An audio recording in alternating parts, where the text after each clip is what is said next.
Apple has officially announced their October 28th Mac event. Or did they? Today, Greg Joswiak posted over on X saying, Mac, wink, your calendars. We have an exciting week of announcements ahead, starting on Monday morning. Stay tuned. So it's not a formal event, but rather a full week of press releases coming ahead, and we're expecting quite a bit from this week of press releases. Let's start by diving into the video that Jaws shared. It shows a colorful Mac Finder logo that winks and is shown on top of a rounded rectangle. Then the logo flips over into a colorful outline of the Apple logo. Obviously, what Jaws said by literally saying Mac wink in the first part of his post and by showing the Finder logo, of course, hints at new Macs. The colors of the logos are the same colors as the Apple Intelligence and the system-wide gradient map. The rounded rectangle in the back of the Finder logo may also be hinting at the new M4 Mac Mini that we'll talk about here in a moment. This week of announcements will center around 3 new Macs powered by 3 different chips, and all of which will be heavily centered around Apple Intelligence. First, the M4 chip. The M4 has already been announced for the iPad Pro, and it's going to be making its way to the Mac for the first time ever. The M4 chip will outperform the M3 Pro chip currently found in the MacBook Pro. And the M4 Pro and M4 Max chips will also be announced this coming week. M4 Pro will be faster than the M3 Max, and M4 Max will be faster than the M2 Ultra, at least in CPU performance. The M4 family will all feature a neural engine that's twice as fast as the M3's neural engine. And all of these chips will allow for Apple's first ARM v9 Macs. The M4 family will make its way into 3 new Macs. The first is the MacBook Pro. The base M4 14-inch MacBook Pro will feature the biggest upgrade out of all the new MacBook Pro models.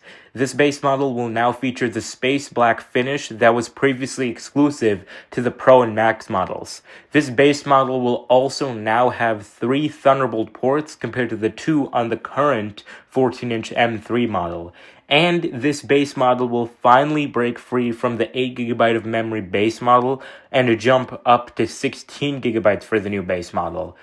This is likely for more advanced on-device Apple Intelligence models to be processed.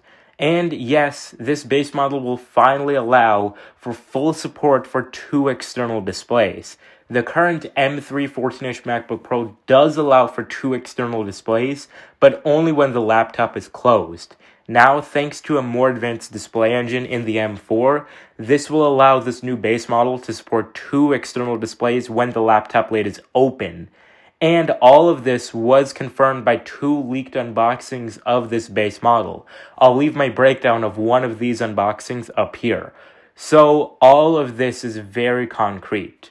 What we haven't seen yet is the M4 Pro and M4 Max MacBook Pro models. These will be much more minor upgrades compared to the base model, but will still be fairly significant. Again, the M4 Pro will outperform the M3 Max, and the M4 Max will outperform the $7,000 plus Mac Pro with M2 Ultra in a laptop form factor. Very impressive. These new MacBook Pros should start at the same price as their M3 counterparts, $1,599 for the base M4 14-inch, $1,999 for the base M4 Pro 14-inch, and $2,499 for the base M4 Pro 16-inch. Next, the 24-inch iMac. The iMac will see a simple spec bump from M3 to M4, allowing for similar upgrades as the MacBook Pro. The new M4 iMac will see support for 2 external displays and hopefully more Thunderbolt I/O as well, along with a 2 times faster neural engine than the M3 iMac, and hopefully the same bump in base memory to 16GB now. And just like the MacBook Pro, expect a very heavy push on Apple Intelligence here as well.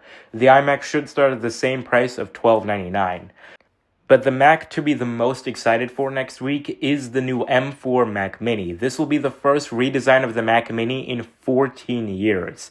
The new Mac Mini will be a lot smaller, close to the size of an Apple TV box. The new Mac Mini will be a bit taller than the current model, but a lot smaller in footprint. The new Mac Mini will feature a wide array of I/O on the back. It'll now feature 3 Thunderbolt 4 ports, Ethernet, HDMI, and audio jack, and on the front, it will now feature 2 USB-C ports, just like the Mac Studio. But the Mac Mini will lose its USB-A ports due to its new smaller size with this update. The new Mac Mini will feature the new M4 and M4 Pro chips, jumping 2 generations ahead from M2 and M2 Pro. The new Mac Mini with M4 Pro will actually outperform the current Mac Studio with M2 Max, and even nearing the Mac Studio with M2 Ultra in a machine the fraction of the size. Overall, all of this sounds like the first Mac Mini that'll actually be mini, and that's really exciting. One final thing we should expect is, finally, new Magic accessories. These accessories were referenced in iOS 18.1 RC, so they're very much imminent. These accessories will feature USB-C now instead of Lightning to comply with the EU regulations going into effect on December 28th. These new accessories should be announced with either the new M4 iMac or M4 Mac Mini coming this week, so keep an eye out for them. So that's everything to expect from Apple's next week of announcements. Be sure to keep a close eye on Apple's newsroom throughout the coming week, as we have a lot to look forward to starting on Monday. Which product are you most looking forward to from this next week? Let me know in the comments.